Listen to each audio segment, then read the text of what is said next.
Brought to you by Poppy Bus Service. The school report starts right now. It is every school kid's favorite day. It is Friday, and I'm joined by Lori Frerk this morning from Arcadia. Good morning, Lori. Yeah, it's a special day, too, because we have professional development, so they're at home sleeping, probably. Oh, wow. Wow, that would be my favorite day. That's the way it goes. Well, good. Those kids deserve a day off once in a while, right? Yeah, and so the teachers need it, too, to kind of do all the things that we can't do during the week and so forth, so yes. Yeah. So what is new with you? It's been about a month since I've seen you. I know almost two, right? Almost two. Yeah, it has been. Yeah, and you've been busy, and you're talking about pheasant hunting this week and all kinds of stuff going on. Yeah, upland game bird hunting. We were up at our place up and close to Crivets and stuff, and grouse opens and then woodcock opens. But now, tomorrow, pheasant season opens, so we're trying to find some places down here to go because we have 2 bird dogs at home, so that's an enjoyable part to do. Yeah. I've only been deer hunting once this year so far when my son came over, so we'll get to that. But it's been pretty busy for those pieces. It's more of a busyness at our own home in Arcadia because we're fixing up the house. We become the talk of the neighborhood. But yeah, you were just showing me you got one wall to paint left. One more outside wall to paint on the house and kind of bringing it back to life and so forth. So, but yeah, there's a lot of things that are going on, but it's a busy season right now for the school district itself and for every school district. Yeah, we got volleyball going on, football going on, all kinds of fun stuff happening. Right, so we have a football game tonight. If they win, I believe then we have a home playoff game for our football team. Okay. Our soccer team has been doing excellent. They actually are ranked number 1 in that division. So if they continue to win, we'd have all of the games at Arcadia going into state if they continue to win all the way through the regionals and sectionals. Our volleyball is placed in a great position, so they have an opportunity to make those things shine. Mm-hmm. You just have to remember, you could be ranked number 1, but if you lose, that's it. The next person goes. You got to play the game, and you got to play it hard. So the rankings are kind of like fall to the wayside when it really comes down to it, especially in this time. Yeah, and you got the kids working hard on it, so that's always good to see all the teamwork and effort that they put into it. Yeah, when you think about it, geez, we're only about 4 weeks away from basketball season starting in wrestling, so it just keeps flying, and it just keeps going. And our athletic director, activities director, and so forth, Thurston Schuster, he does a nice job of keeping those things going, just like every school. I mean, it's hard because you still have to have event workers. You have to do all those things, concessions. So just to make everybody happy when they come to those events. Yep. And then budgeting for things like that too is another thing. And we were talking about this before we went on air.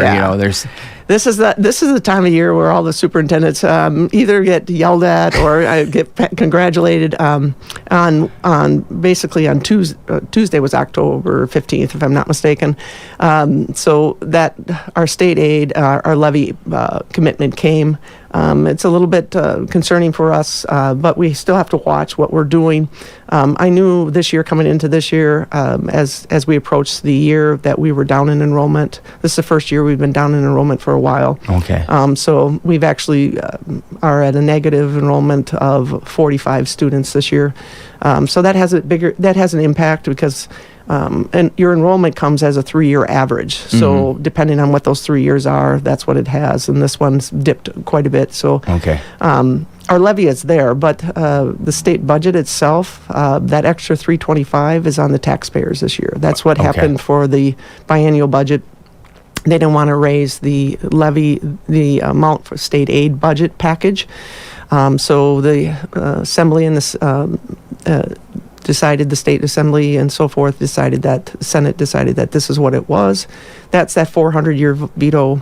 The 325 does not even come close to the inflationary pieces that we have. Really? There's a lot of mandates that are given statutes, the mandate for 18 college credits that we have to pay for, busing. I mean, there's special education.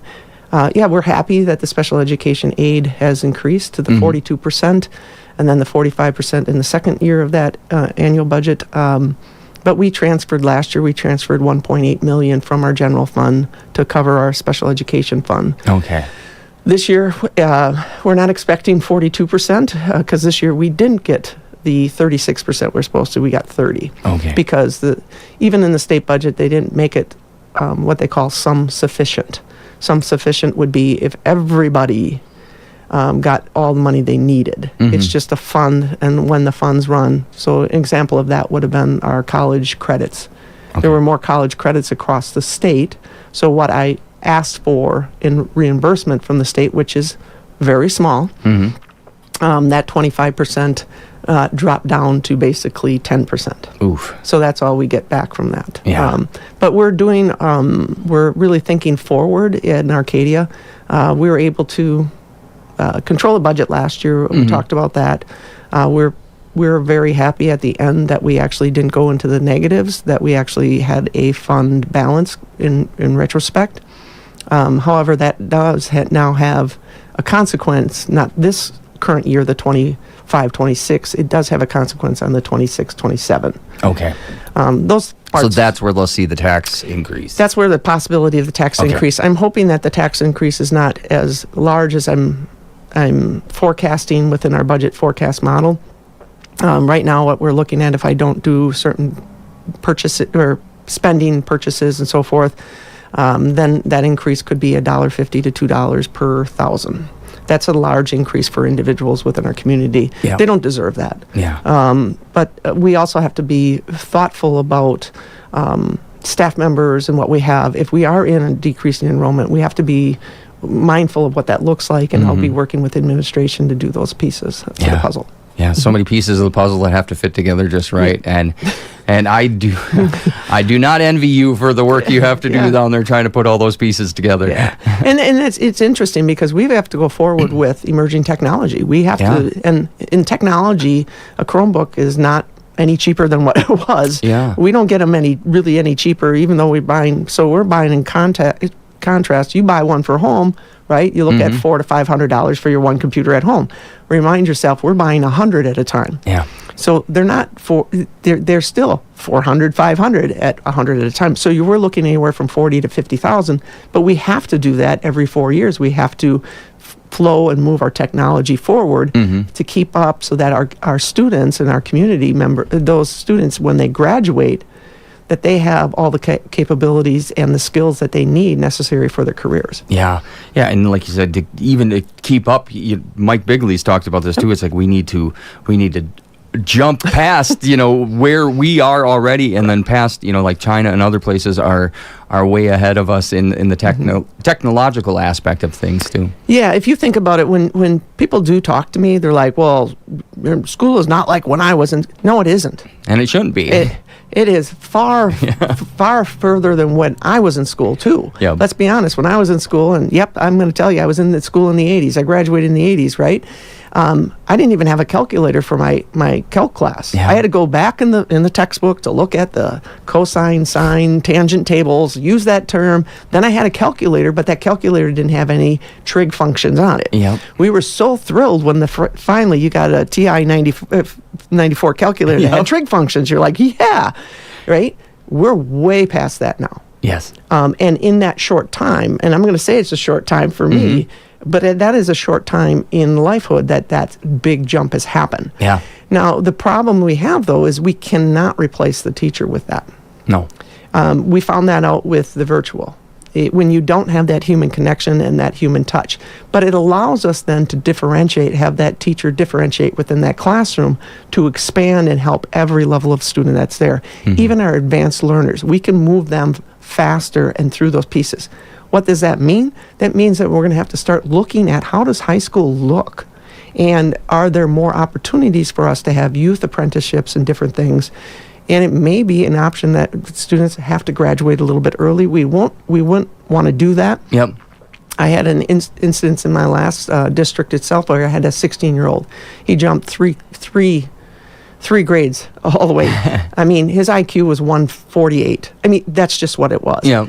However, once he graduated at 16, the parents did a smart thing and held him within the community and at home instead of sending him off on his own. He wasn't ready for that. We have to be mindful of how socially active they are also as a process, but we also have to think about all these skills that are in need. The trades are in high needs for us. We have right now, we talked, I think the last time, we have 5 retirements for everyone that's being replaced. Wow. In those areas. And you're looking at bricklayers, you're looking at all that pieces. You still are going to need those trades.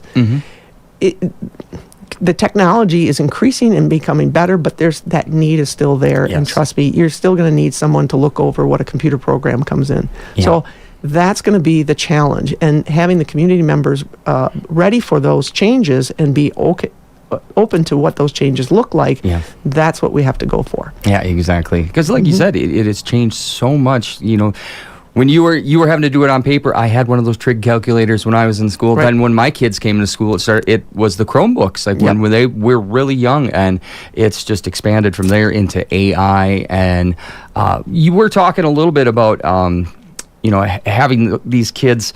Do you have a work program or anything where, like, if these kids do excel and maybe like what I did in high school is I went half days. So I'd go half days, and then I went out and I worked for a carpenter doing electrical, plumbing, and all that stuff too. Is there something like that in place? So we do have that amongst the TVC schools. So we have a youth apprentice program. Yeah, that's what I was. So Kara Bradley does that for us. Okay. Last year we were a celebration. I believe we had 59 students between the 4 schools doing that.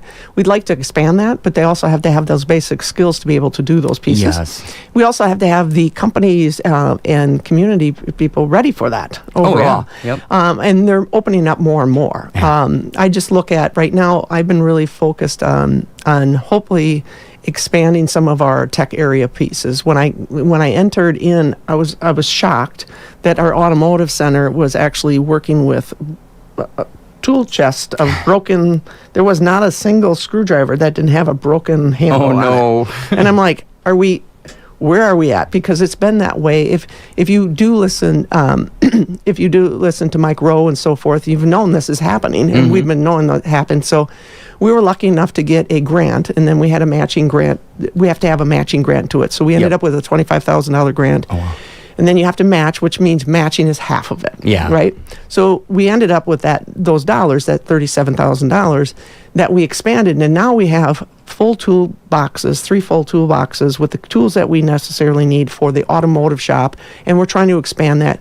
We can get that grant 3 times, so we're trying to get that again. Okay. I can tell you Napa has done a great job in O'Reilly within our area and have been awesome to work with. Kudos to them, because they've actually given us discounts to make sure that we can get those, and they've actually provided some extra pieces to that. Yeah. So we ended up getting a new tire changer, balancer, and so forth. So these students are actually working through the automotive 1 and 2 and 3 overall, because try to get your car fixed right now. Oh, no kidding. Let alone collision. Yeah. Right? So those are the types of things that we're hopefully going to be focused on. This next part, if we end up doing that, we're going to look at more of the CAD and stuff like that. And how do we bring that forward? How do we forward think? I'm also looking at how do we start looking at some of our health career areas? Can we move on that health career area and get certifications within our students within the school system itself? We would still have their TVC, and students can, from all of those buildings, be able to float into that, and then we can work together. So some of our kids will start with the welding, the first year welding, but they end up going to Blair for that expanded welding. Yeah. If they really are into robotics and different things and that emerging technology, then they go to Whitehall. So there's that sharing group to help our students within the community. If we do that, we hope then our kids stay within the community and live here. Yeah. That's the biggest hope. We don't want those skills to leave. We want those skills to stay and then grow our communities overall. Yeah, and part of that apprenticeship program, I mean, that's nice because they're staying in the community. They got to stay there because they're still in school working, but then you might have a job that you could just work right into, start part-time while you're in high school and then work right into it. Right, and it's great. I can tell you a story about my husband, because my husband, when he was a tech ed teacher, he was building homes with kids. So from the basement would be poured, ready to go. He would have to, close off the deck, right, and build from that point up. Every one of those kids then, depending on what they wanted, could go into the next layer. Some of them wanted to be architects. Some of them wanted to be building techs and so forth like that. But others just wanted to go to work. So my husband then helped connect them to the companies that were there, but they already had the skills to be able to do that. Yeah. And that venture and that process is going. It's a great piece. Those kids, actually, they had to step up. Some of those kids didn't do the building of the homes, but he connected them to like a Tweet Garrett or another plumbing area. So they become journeymen and the plumbers, and that's another wonderful career. I think people, you hear the politics of people saying, and I hate doing politics, but you hear the politics of people saying, well, they're not educated. Yeah. Just because you don't have a college degree doesn't mean that you're not educated. Yeah. You're educated in a different skill, because people that have college degrees, a lot of them can't do their plumbing. So guess who they have to call? So you're going to downgrade them for being a plumber, or downgrade them for being a construction manager or worker? You shouldn't, because their skills are highly valued and should be. And so those are the types of things. I don't like when they use that terminology, because it bothers me. Just because of that, just because you don't have that paper from the college doesn't mean anything. You have a paper from probably your calluses on your hands and different things like that give you the degree that you need. Yeah. Well, and that's like our local farmers who people, they kind of talk about, we're the flyover area, the stupid Midwesters is kind of what they say. And it's like, if you're broken down on the side of the road, if a farmer stops, if it's something simple, he'll probably change your battery for you, do whatever you have to do to get it run up. They have such a multitude of knowledge because you got to keep your farm going. You have to be a plumber, a carpenter, mechanic, and all those things too. So I'm right there with you. Well, and it is. They'll say the dumb farmer. I'm like, no, nope. Oh no, because you can ask them a question about something and they can fix it. They can fix it. They can weld it. They can do whatever, to make sure that they have it. They don't have the time or the ability to pick up a phone and have someone come in. Yeah. Now, probably changing that tire on the tractor, maybe that's the one we don't do. But I get it.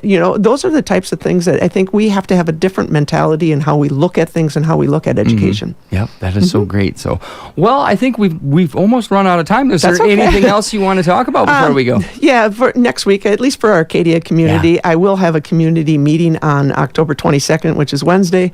We're starting at 5:30 if anybody would like to have a tour of the elementary school, because it'll be at the elementary school. It's just a look at our strategic plan, ask questions of where would you like us to go, what things I can give you, financial pieces, kind of open it up. But just a reminder that on October 27th, which is a Monday, that'll be our annual meeting at 6 o'clock at the Wannick Center. That annual meeting will kind of set and show you what our budget truly is from line areas and so forth.